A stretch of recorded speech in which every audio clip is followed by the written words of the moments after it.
Alors bonjour et bienvenue à vous dans ce webinaire relatif au calcul de structure en charpente métallique sur le logiciel CIP 3D.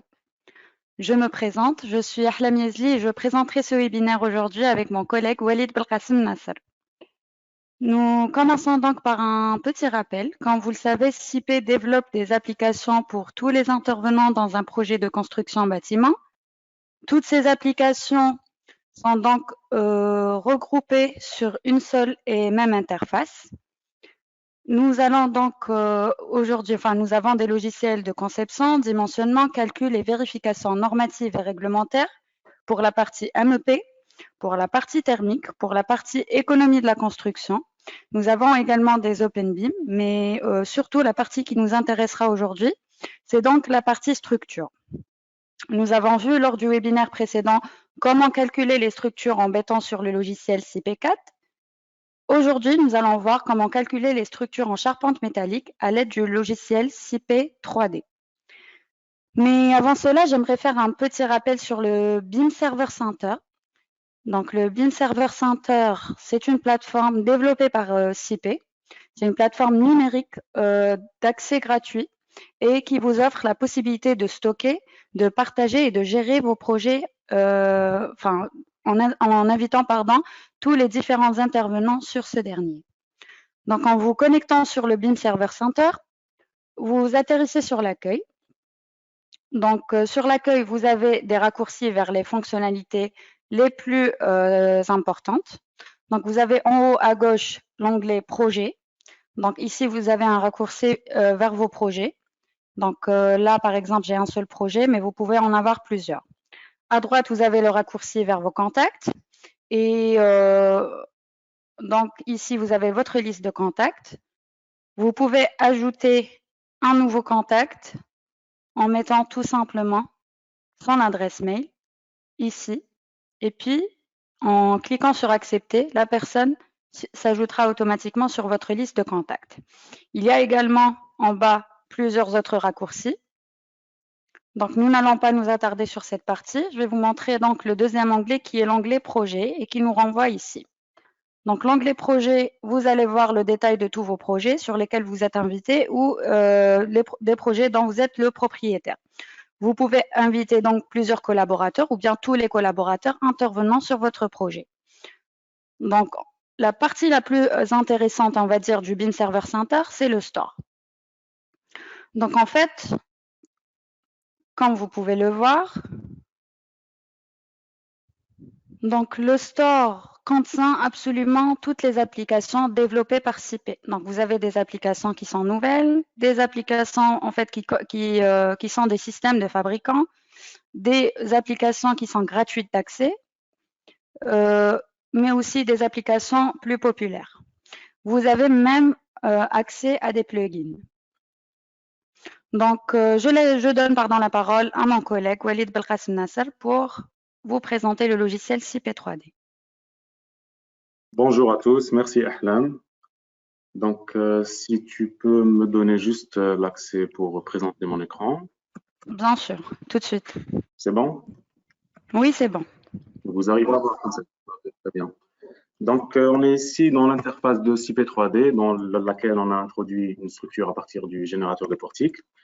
Donc, on va directement pouvoir, à partir de là, exploiter certains résultats en lançant un calcul de vérification des profilés.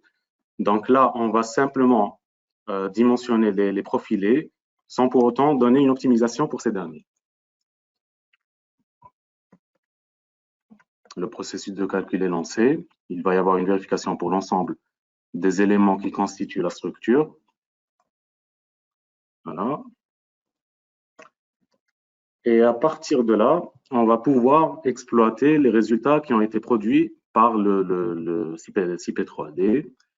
Donc, en termes de déplacement, de réactions et de sollicitations diverses. Donc, pour les déplacements, par exemple, on peut le faire pour différentes combinaisons d'actions en choisissant l'hypothèse qui a été produite. Donc là, par exemple, on peut choisir les différentes charges qui constituent les différentes sollicitations ou bien des combinaisons d'actions.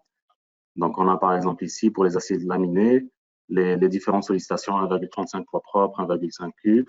Et à partir de là, on vient sélectionner l'une de nos barres pour constater directement dessus les différents déplacements et rotations aux deux nœuds principaux. Donc là, par exemple, on les a sur X, Y, Z, ainsi que les rotations.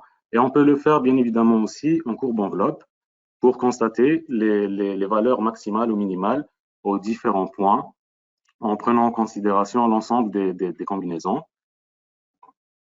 Et cela est possible aussi pour les réactions. En appuyant ici, par exemple, on va pouvoir constater avec la même considération pour les différentes combinaisons et charges. Donc, on va prendre les aciers laminés ici, par exemple, et on va pouvoir constater les réactions au niveau des liaisons extérieures, donc des appuis ici, donc sur X, Y, Z, ainsi que les moments. Et cela est possible de différentes manières, soit en sélectionnant la combinaison qu'on souhaite, ou alors à travers des enveloppes spécifiques, donc soit pour l'équilibre des fondations, ou bien à l'ELU, ou à l'ELS. Et à chaque fois, on aura le maximal et le minimal pour les différentes valeurs. Et cela, bon, ça c'est en ce qui concerne les déplacements et les réactions. Et enfin, en dernier lieu, on a aussi la possibilité, bien évidemment, de constater les diagrammes des efforts. Donc là, on va commencer par exemple pour l'effort normal. On peut le faire ici, on est en 3D. Donc on va pouvoir le voir pour tous les éléments de la structure plutôt. On peut aussi le faire pour seulement une barre sélectionnée, ce qui nous permettra de visualiser un peu mieux les différents efforts. On peut bien évidemment aussi activer l'option pour visualiser les valeurs maximales et minimales au niveau des nœuds. On peut le voir aussi c'est-à-dire en courbe enveloppe aussi, comme pour les déplacements et les réactions. On aura à ce moment-là les valeurs maximales et minimales. Et cela est possible pour les différentes sollicitations ici. Donc, par exemple, le moment sur Y, on va le consulter de cette manière. Hop, pardon. Voilà, on peut le faire, bon, on va le voir pour les différentes barres. Donc là, on est en courbe enveloppe, en diagramme, ça donne ça. En 3D, la visualisation peut être un peu, bon, pas compliquée, mais peut-être un peu aisée du moins. Donc, on peut passer en 2D pour consulter un peu mieux les différentes valeurs. Voilà. Et c'est possible aussi pour la déformée générale, pour les différentes flèches sur les différents plans, etc. Et cela est possible, bien évidemment, aussi pour les différentes charges et combinaisons d'actions. Okay. À partir de ces résultats, on aura la possibilité de consulter aussi les différentes barres, c'est-à-dire les différentes vérifications qui sont assurées par ces barres. Et pour cela, on va directement, plutôt pas ça ici, en appuyant ici, on va pouvoir consulter directement les barres qui assurent leur vérification ou pas. Donc, quand on est en vert, on est bon en termes de résistance. Quand on est en rouge, c'est pas le cas. Donc, quand on est en rouge, on peut directement venir appuyer sur ces barres. Et à partir de là, on aura des propositions de la part de CP3D qui nous permet d'optimiser notre structure de la meilleure manière possible. Donc là, on voit que le HEA, par exemple, 180 donne un pourcentage de résistance plus adéquat. On va aller vers cette considération, par exemple, ou un peu plus. À partir de là, ça va s'afficher en vert, ce qui signifie que la structure, ou plutôt ce profilé, vérifie ou bien assure les vérifications qui sont liées à ce dernier. Et bien évidemment, les vérifications qui sont conduites par le logiciel proviennent de la réglementation. Donc là, on est sur l'Eurocode 3 et on peut consulter. Voilà, on va devoir relancer le calcul puisqu'on a apporté un changement sur le profilé. À ce propos, Walid, s'il te plaît, est-ce que nous pouvons voir la liste des vérifications effectuées? Oui, oui, tout à fait. On va voir ça tout de suite. On va juste relancer le calcul rapidement. Très et bien. à partir de là, voilà. Donc là, on va pouvoir consulter la liste des vérifications ici, en appuyant sur vérification à l'ELU. Et on peut voir que c'est possible de le faire soit aux points les plus défavorables ou alors à un point indiqué par l'utilisateur. Donc, je vous montre les deux rapidement. Là, pour les points les plus défavorables, en appuyant sur l'une des barres, on obtient une liste complète des différentes vérifications, ainsi que le sommaire de ces vérifications. Le sommaire des vérifications donc, qui nous montre l'ensemble des prescriptions qui sont indiquées donc en termes de voilement, résistance à la flexion, à la torsion, à l'effort tranchant. Et on peut aussi consulter l'ensemble via une liste complète qui montre aussi les différents paramètres pour le profil en question. Et ici, on a un récapitulatif des vérifications qui sont menées.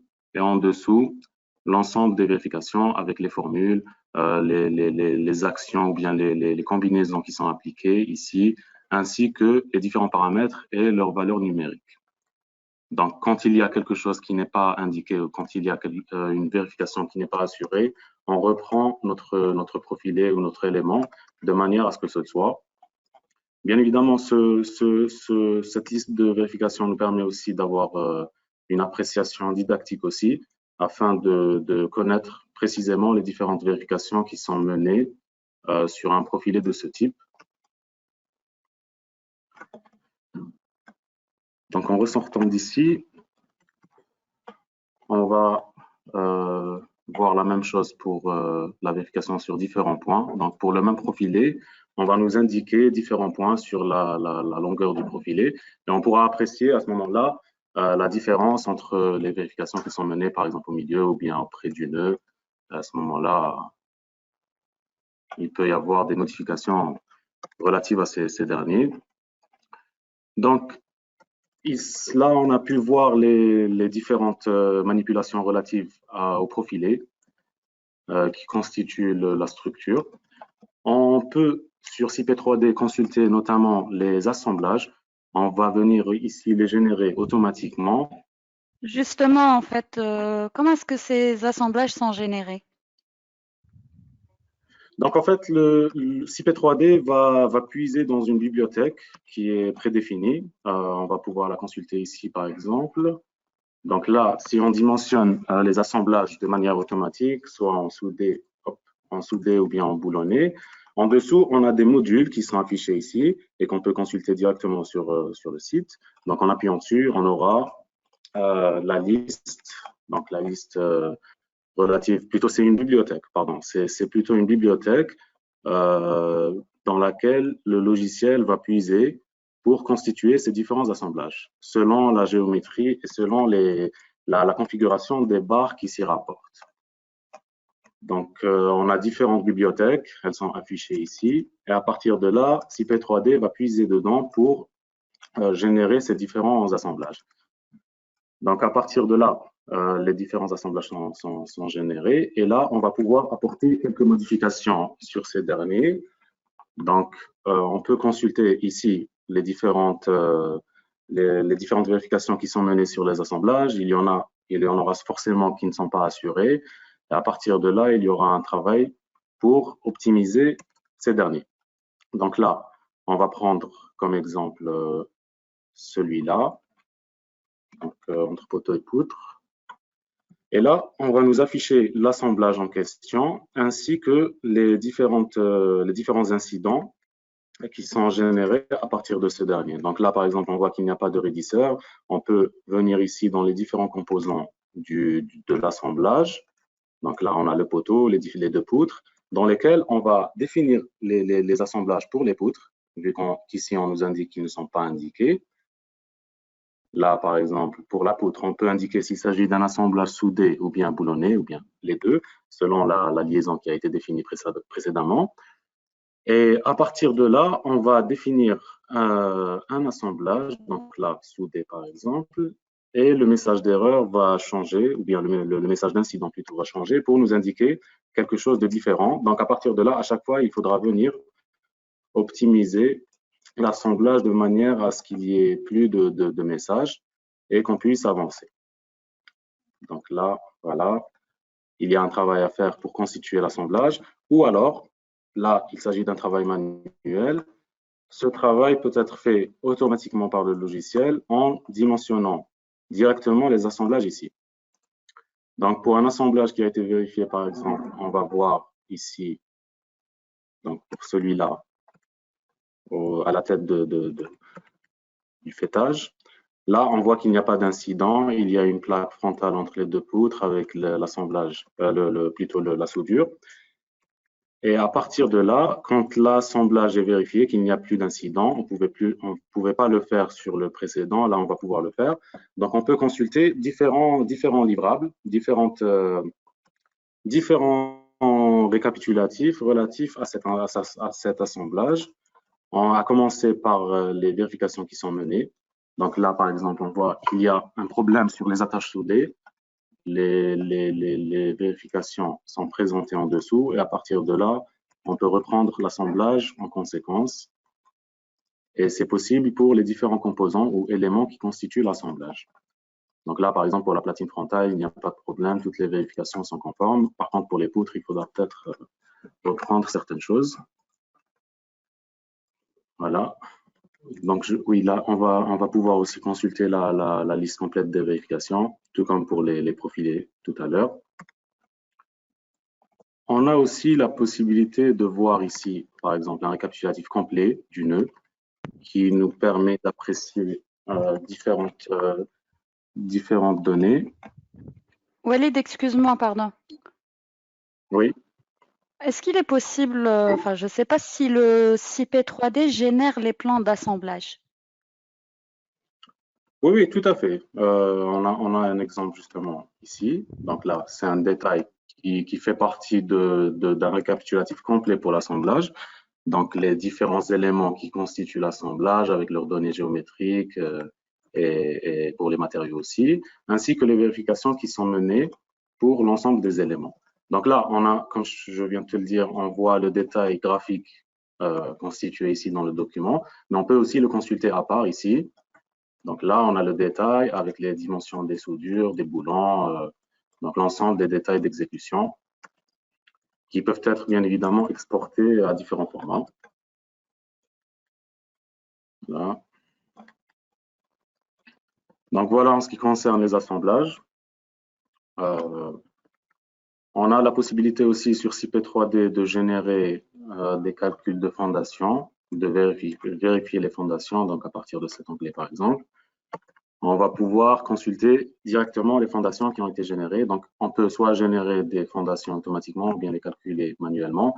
Et à partir de là, on va venir éditer ou modifier les différents paramètres de la fondation, donc en termes de coffrage, en termes de ferraillage. On a ici le plan de ferraillage, une vue 3D par exemple. Voilà. On a la possibilité d'apporter certaines modifications par rapport aux armatures. Donc ici, par exemple, pour les nappes d'acier inférieur et supérieur, la périphérie. Je ne vous l'avais pas montré tout à l'heure, je vais y revenir. Donc là, on a aussi des assemblages pour les fondations aussi. Donc ici, si on prend cet exemple, on voit qu'il y a des possibilités aussi pour l'assemblage ici en termes de tiges d'ancrage. Donc là, il n'y a pas d'incident. S'il y en a, on peut le régler automatiquement ou manuellement. Donc voilà en ce qui concerne le logiciel CP3D, les différentes possibilités en termes d'optimisation des barres, en termes d'assemblage, en termes de calcul et des fondations. Il s'agit ici de la structure principale. On va peut-être passer maintenant au logiciel générateur de portique, dans lequel on va pouvoir générer les charges climatiques qui nous permettront, donc là, générateur de portique. Est-ce que tu peux nous expliquer, pardon, la différence entre CP 3D et le générateur de portique, qui sont tous les deux, bien sûr, développés par CP?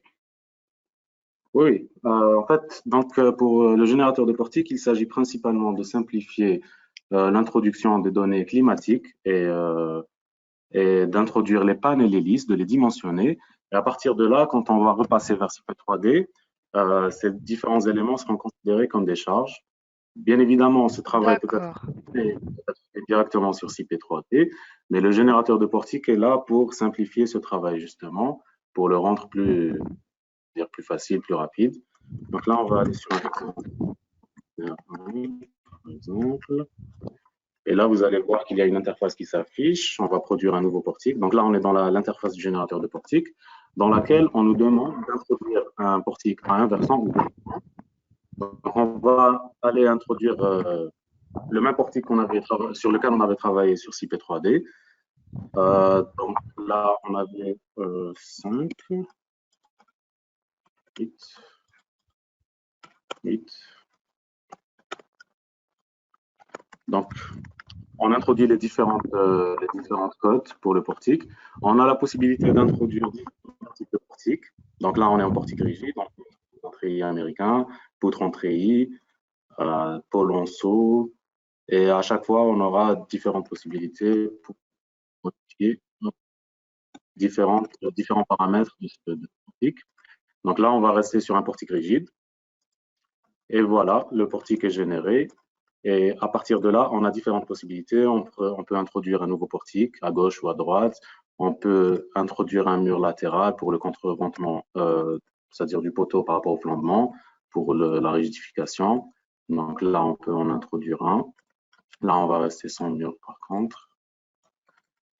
On va introduire un portique à droite. Donc le même, ce sera 5, 5, 7.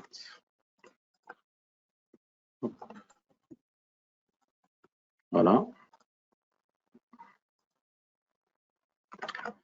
Donc voilà, notre portique est généré. À partir de là, on va introduire différentes données pour les couvertures et les bardages. Donc on va aller dans les données générales et on va introduire déjà le nombre de travées. On va aller par exemple sur 8. La séparation entre les portiques selon l'utilisateur, ainsi que le clos est couvert en couverture et latéral, donc en bardage. Donc là, on va considérer les poids des différents éléments, à savoir les pannes et les lisses. Donc, il est directement introduit automatiquement. On peut ajouter une surcharge pour les éléments en termes de charge d'exploitation, ainsi que la charge de vent. Donc, c'est ça qui va nous intéresser principalement. On va venir introduire une charge de vent sur la couverture.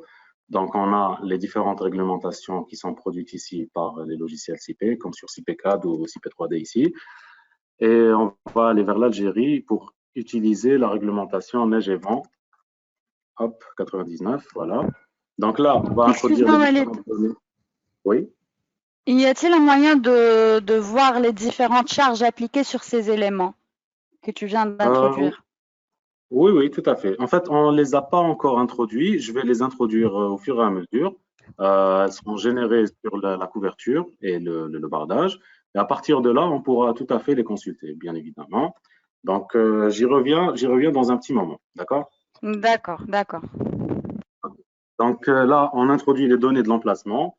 On est par exemple sur Alger ici. Quand on modifie l'emplacement, il y aura une modification automatique sur la zone. Hop, là, c'est la zone 1 à chaque fois. On est où sur la zone 2? Top, hop. Bon, voilà. Donc, là, par exemple, c'est en zone 2. C'est modifié automatiquement. On va rester sur Alger en zone 1.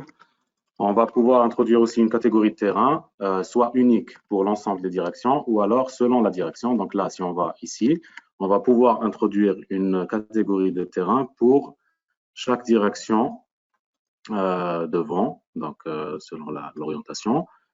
Donc nous, on va rester sur une catégorie unique, par exemple la 3 pour une zone industrielle. Voilà.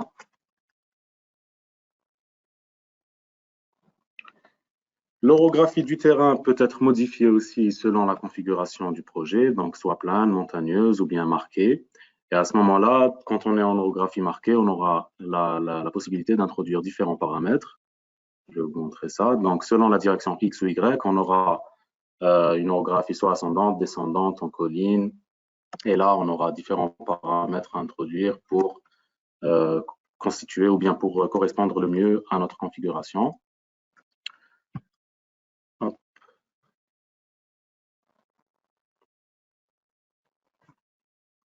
J'ai un petit bug. Voilà. Donc, on va rester sur une orographie plane pour l'instant. Et on va introduire quelques ouvertures sur la structure, ici. Donc là, on a la possibilité d'introduire les ouvertures selon l'orientation, selon la façade plutôt. En appuyant ici, on a les différentes façades. Et on a les dimensions de l'ouverture en question, ainsi que sa position. On aura peut-être un peu de mal pour comprendre les différents paramètres ici. Donc, on viendra appuyer sur la disposition des baies ici pour comprendre réellement de quoi il s'agit afin de ne pas se perdre. Et on suivra aussi l'orientation pour constituer la meilleure disposition possible. Donc là, l'ouverture aura bien évidemment une incidence directe sur les surpressions en intérieur. On va avoir la possibilité de les laisser ouvertes constamment ou bien fermées. Donc, accepter. Voilà. Là, on va avoir des charges générées. On a la même possibilité pour les charges de neige. Donc, on introduit soit une neige générique ou bien selon la réglementation. Là, on va rester sans charge de neige, juste pour l'exemple. Et enfin, on va accepter. Voilà. Donc là, on a la génération automatique des charges de neige. À partir de là, on va pouvoir dimensionner les pannes et les lisses qui constituent la structure. Donc, en appuyant ici, comme je viens de le faire, on a la possibilité de dimensionner les pannes et les lisses. Donc, les pannes, on va introduire différentes données de calcul, donc limite de flèche s'il y en a, le nombre de travées que la panne traverse, ainsi que le type de fixation. Donc, on va aller sur une fixation rigide. Et ici, on va dimensionner le profilé ainsi que les séparations entre les différentes pannes. Donc, on peut le faire soit manuellement en introduisant, par exemple, une séparation manuellement. Là. On introduit un profilé. Donc là, on rentre dans la sélection de profilés dans laquelle on a une bibliothèque assez exhaustive. Donc là, on a les IPE, les HEA. On va aller sur l'IPE. On va choisir un profilé au hasard comme ça pour l'exemple. Et à partir de là, on va pouvoir lancer le calcul pour ces pannes. Et là, on a les résultats en termes de pourcentage de résistance pour les contraintes, ainsi que le pourcentage de flèches. Donc, on n'est pas au-dessus de 100%, donc les vérifications sont assurées. On peut les consulter ici. Vérification à l'ELU. Donc, on aura les différents paramètres de la panne en question, en termes de géométrie, en termes de matériaux. Et en dessous, les vérifications. Donc, la conformité est affichée ici, avec l'ensemble des vérifications qui sont menées en dessous. D'accord. Donc, en dessous, on a les différentes vérifications qui sont menées pour cette panne, listées de manière... Excuse-moi, deux petites minutes, Walid, je te coupe, pardon. C'est juste pour rappeler aux participants que je suis en train de recevoir leurs questions et qu'on va consacrer quelques minutes à la fin pour y répondre. Donc, voilà. D'accord. D'accord, très bien. OK. Donc, on a la même vérification pour la flèche en dessous. On peut aller sur une configuration différente afin d'optimiser les dimensions de notre profilé. Donc là, on peut correspondre au mieux en dimensionnant le profilé selon la séparation qu'on a indiquée. Donc là, il va nous donner le profilé le plus adéquat pour cette séparation, justement. Donc le calcul, le générateur de portique est en train de chercher la meilleure configuration en termes de profilé pour la séparation qu'on a indiquée. On peut faire le contraire en indiquant un profilé spécifique, donc par exemple IP 140, et en venant appuyer ici, je vais vous montrer tout de suite, on aura la meilleure séparation possible, donc l'optimisation par rapport à la séparation. Donc voilà, le générateur de portique nous affiche les résultats en termes de profilé. Donc en rouge, les vérifications ne sont pas assurées et en vert, elles le sont. Et à partir de là, on viendra choisir le profilé qui correspond. Voilà. Donc pour les pannes, c'est fait. Elles viendront s'afficher directement sur la couverture avec les différentes séparations qu'on a indiquées précédemment. Et on viendra faire la même manipulation pour les lisses. Donc ici, on va suivre la même logique que précédemment, sauf qu'on va lancer un calcul optimisé pour le profilé ainsi que les séparations entre ces derniers.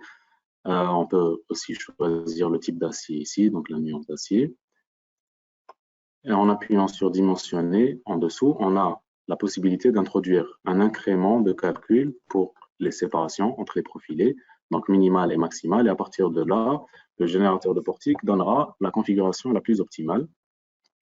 Et cela toujours en considérant les charges qu'on a introduites précédemment dans les données générales.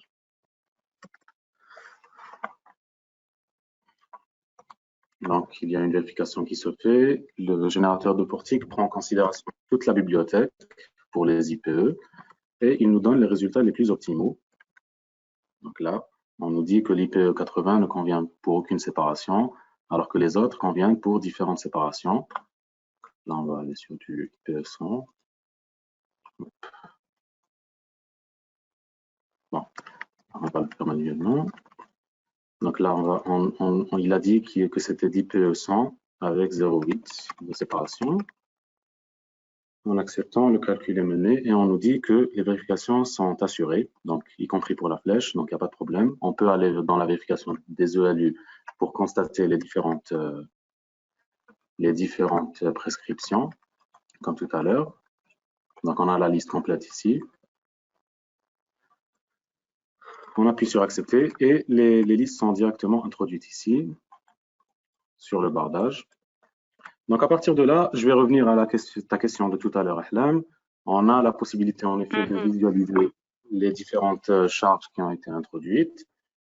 Donc en appuyant sur visualisation, on peut représenter, bon, c'est déjà le cas ici, on représente les cotes, les pannes, les lisses, ainsi que les charges par exemple. Donc on choisit le portique sélectionné et en fonction de ça, je vais vous montrer tout de suite, les charges seront différentes d'un portique à l'autre, évidemment. Donc, dans les hypothèses de vue, on va venir choisir la charge qui nous intéresse. Par exemple, ici. Justement, nous avons une question de M. Oussama Derriche qui demande est-ce que la réglementation neige et vent 2013 est incluse dans la vérification des calculs sur CP3D? Oui, tout à fait. Donc, elle est intégrée ici. On va considérer les charges dans le générateur de portique. On aura aussi la possibilité de les introduire dans CP3D.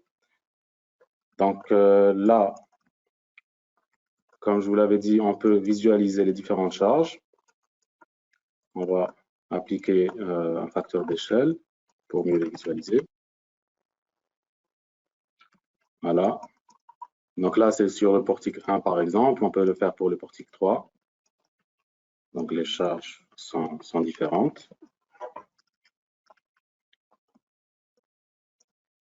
Et à partir de là, comme je vous l'ai dit, on peut visualiser les différentes charges qui ont été introduites. Et donc, on peut les voir aussi, bien évidemment, assemblées, c'est-à-dire l'ensemble des charges peut être affiché. Donc voilà, le portique est dimensionné, les pannes, les lisses sont dimensionnées. Donc on aura ici la possibilité aussi de produire différents récapitulatifs en fonction des calculs qui ont été menés. Donc on va venir ici dans les différents plans, la liste des notes de calcul. On peut choisir de prendre les données d'ouvrage complètes, les vérifications émettrées, les charges sur les barres. À ce propos, Walid, pardon, on sait maintenant que sur CP3D, donc il y a génération automatique d'absolument tous les livrables. Je ne sais pas si le générateur de portique génère lui aussi des livrables. Précisément, on est en train de le voir. Donc là, on peut consulter les différentes notes de calcul, l'ensemble des données par rapport au portique, donc en termes de géométrie, le type du portique, et en dessous, les charges sur toutes les barres. Donc là, c'est des données complètes qui représentent l'ensemble des charges sur toutes les barres du portique. Et en dessous, on aura les vérifications qu'on a pu consulter précédemment pour les pannes et les lisses, donc qui sont récapitulées ici de manière complète. Donc pour les pannes et en dessous pour les lisses, vu qu'on a le même type. Et en dernier lieu, on aura aussi le métré, voilà, le métré pour les pannes et les lisses, donc en termes de nombre, en termes de poids linéaire et poids surfacique. Voilà. Donc voilà en ce qui concerne les différentes possibilités sur le générateur de portique. À partir de là, ah oui, donc j'aurais peut-être une dernière petite question, pardon, si tu permets, Walid. Je voulais savoir comment peut faire l'interface entre le générateur de portique et CP3D? Oui, donc ça, on va le faire tout de suite. Permets-moi juste de montrer les différentes bibliothèques pour les profiler. Donc, on a ici une bibliothèque de fournisseurs assez complète. On peut travailler avec. Donc, là, voilà. C'est des bibliothèques plus ou moins complètes qui nous permettent de travailler selon la configuration dans laquelle on se trouve. Et on peut aussi importer des profilés supplémentaires ou bien les construire, c'est-à-dire selon les données qu'on a. Donc, pour revenir à ta question, l'export vers CP3D se fait via ce bouton ici, exporter vers CP3D. Donc là, le calcul est mené de nouveau pour les panels hélices pour nous permettre de constater une dernière fois leur vérification. Donc, on appuie sur accepter pour les deux. Et à partir de là, ces données seront directement générées en tant que charge dans CP3D. Donc là, dans la fenêtre des options par rapport à l'export vers CP3D, on peut indiquer différents paramètres par rapport à la configuration des API. Donc là, on va être sur du bien encastré. On peut indiquer des options de flambement dans les ossatures. Donc là, ce sera sur les nœuds déplaçables. Et enfin, donc, pour le type de génération, on a différentes possibilités. Donc, soit on introduit un portique en 2D. À ce moment-là, on va indiquer quel portique on va exporter. Ou alors, on exporte directement le générateur de portique en 3D. Pardon. On exporte l'ensemble du portique, comme on l'a vu précédemment en 3D. Et à ce moment-là, on aura plusieurs options de groupement pour travailler sur les barres. Donc, soit grouper l'ensemble des barres. Donc, quand on vient sélectionner un poteau, l'ensemble des poteaux sera sélectionné. Ou alors, on peut travailler barre par barre, si elles sont vraiment différentes. Donc là, quand on appuie sur accepter, on va se retrouver directement dans l'interface de CP3D. Voilà.